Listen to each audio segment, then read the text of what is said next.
Elha Funky. Dime tú, ¿verdad? Porque ella te está sacando. Tú sabes cómo estoy sufriendo. Todo lo tengo que decir. Cuéntame, tu despedida para mí fue dura. ¿Será que te llevo a la luna? Y yo no supe hacerlo así. Te estaba buscando por la calle gritando. Eso me está matando. Oh no. Te estaba buscando.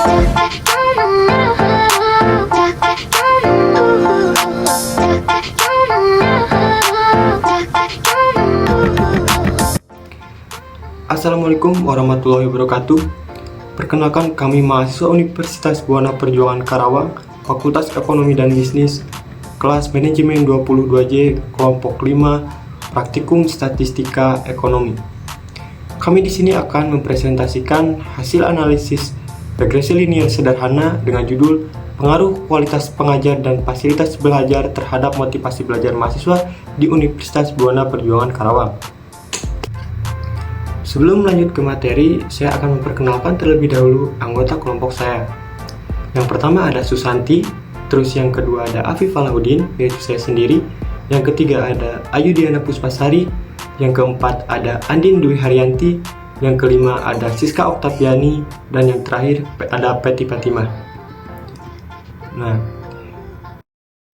analisis yang kami lakukan yaitu dengan cara menyebar kuesioner kepada mahasiswa dan mahasiswi Universitas Buana Perjuangan Karawang yang dilakukan pada 11 Desember 2023 kemarin. Di sini bisa dilihat yang pertama itu ada variabel X1 sebagai dependen, yaitu kualitas pengajar. Terus yang kedua ada variabel X2 sebagai independen, yaitu fasilitas belajar. Terus yang ketiga ada variabel Y atau sebagai dependen, yaitu mahasiswa. Nah, untuk kuesioner yang kami sebarkan kemarin kurang lebih sebagai berikut. Kami memiliki 15 pernyataan, yaitu 5 pernyataan untuk kualitas pengajar, 5 pernyataan untuk fasilitas belajar, dan 5 pernyataan untuk mahasiswa. Jadi total pernyataan yang kami berikan yaitu ada 15 pernyataan. Dengan skala penentuan skor kuesioner yaitu sangat setuju atau SS kami beri skor 1, dan setuju atau S kami beri skor 2, tidak setuju atau TS kami beri skor 3, dan sangat tidak setuju atau STS kami beri skor 4. Dan untuk hasil analisis yang kami lakukan kemarin akan dilanjutkan oleh rekan saya yaitu Peti Fatimah. Kemudian di sini ada hasil data. Setelah kuesioner kita sebar, maka jawaban dari 30 responden kita rekap pada tabel berikut. Di sini ada kualitas pengajar X1, fasilitas belajar X2, dan motivasi mahasiswa itu Y. Setelah itu kita output SPSS. Sebelum kita output, kita klik dulu variabel view. Di situ kita name-nya itu diganti dengan X1 dan Y. Kemudian desimalnya itu kita ganti 0 dan labelnya kita ganti X1 kualitas pengajar dan Y-nya itu motivasi mahasiswa. Kemudian kita klik lagi data view-nya kita copy saja dari jawaban responden yang ada di tabel sebelumnya. Kemudian di sini ada hasil output SPSS metode enter. Di sini ada kualitas pengajar dan variabel remove-nya masih kosong, metodenya itu enter.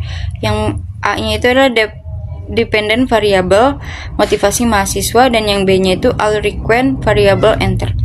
Selanjutnya ada persamaan regresi linear sederhana Y sama dengan A ditambah BX. Di sini juga ada tabel sebagai contohnya. Pengertiannya adalah dependent variable sama dengan motivasi mahasiswa berdasarkan hasil output di atas, maka model persamaan regresi linear sederhana yaitu sebagai berikut. Y sama dengan 4.815 ditambah 0,516. Untuk membuat persamaan tersebut, maka bisa kita lihat pada tabel koefisien pada kolom B di unstandard DZ, di mana hasilnya adalah A sama dengan angka konstan pada unstandard DZ koefisien dan yang B sama dengan angka koefisien regresi gaya kepemimpinan pada unstandard DZ koefisien. Dalam penelitian ini, variabel kualitas pengajar memiliki koefisiensi regresi sebesar 0,516.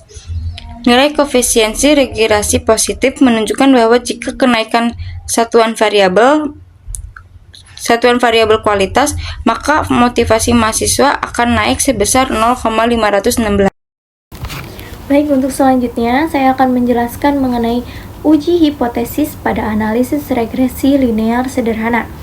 Nah, untuk menguji hipotesis ini pada analisis regresi linear sederhana, setelah kita raih hasil output SPSS dari regresi linear sederhana ini, kita masukkan untuk membandingkan nilai sig p-value dengan alpha 0,05. Nah, dan di sini kita untuk menguji hipotesisnya ini, kita masukkan data berupa ANOVA. Nah, di dalam ANOVA-nya ini ada keterangan berupa model, regression, sum of square-nya yaitu 8,908 yang sudah kita raih, DF-nya 1, mean square-nya 8,908, F-nya 8,614, dan sig-nya 0,007. Dan residualnya sum of square-nya 28,958, DF-nya 28, mean square-nya 1,034. Nah, total dari sum of square-nya dari regression dan residual adalah 37,867 dan total DF-nya adalah 29.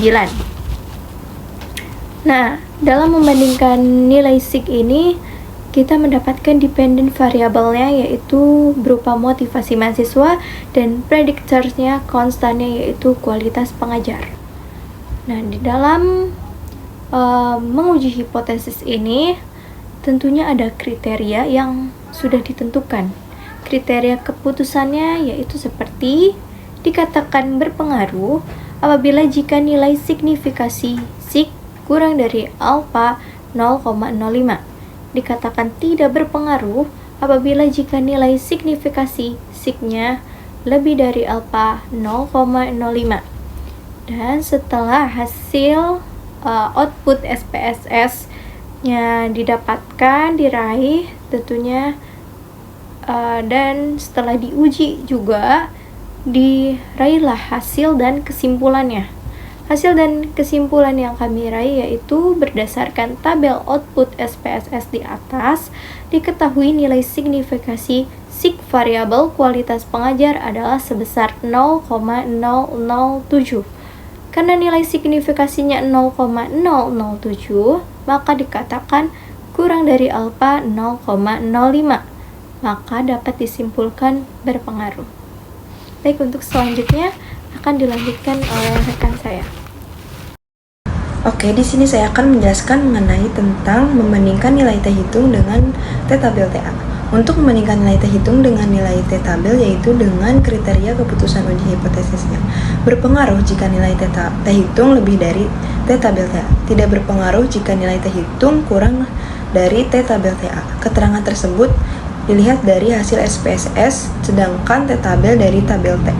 Dan di sini kita sudah mendapatkan T hitung dengan T tabelnya melalui SPSS dan hasil dari kelompok kami yaitu unstandardized coefficient dengan model konstan kualitas pengajar dengan konstannya yaitu 4815 dengan kualitas mengajarnya 0,516 dengan standar errornya yaitu 1686 dengan 0,176. Kemudian selanjutnya yaitu cara mencari untuk T tabel TA yaitu dengan adanya grafik ini yaitu dalam tabel T ini sama dengan 5% yaitu 0,05 pada dua arah karena tidak diketahui pengaruhnya plus atau minus. Dengan dB sama dengan N dikurangi 2 dengan 1686. Nah, hasil dan kesimpulannya yaitu karena nilai T hitung sebesar 2935 lebih besar dari 1686 sehingga dapat disimpulkan bahwa variabel X berpengaruh terhadap variabel Y. Baiklah, selanjutnya yaitu yang keempat tentang analisis koefisien korelasi. Terdapat tabel di analisis koefisien korelasi seperti yang tercantum. Penjelasannya yaitu tentang prediktor atau konstan, yaitu kualitas pengajar. Analisis koefisien korelasi bertujuan untuk mengetahui korelasi atau hubungan besar dan arah antar variabel independen dengan variabel dependen. Dalam analisis korelasi, ada dua aspek yang diukur, yaitu 1. Besaran kekuatan korelasi atau hubungan. Yang kedua, arah korelasi atau hubungan. Seperti bilangan positif, bila kenaikan satu variabel diikuti variabel lain. Jika X ke atas, maka Y ke atas. Jika X ke bawah, maka Y pun ke bawah. Bilangan negatif, bila kenaikan satu variabel diikuti penurunan variabel lain. Jika X ke bawah, maka Y akan ke atas. Selanjutnya yaitu tentang hasil dan kesimpulan. Berdasarkan hasil di atas, maka diketahui bahwa analisis korelasi yang diukur menggunakan besar kekuatan korelasi atau hubungan adalah 0,485.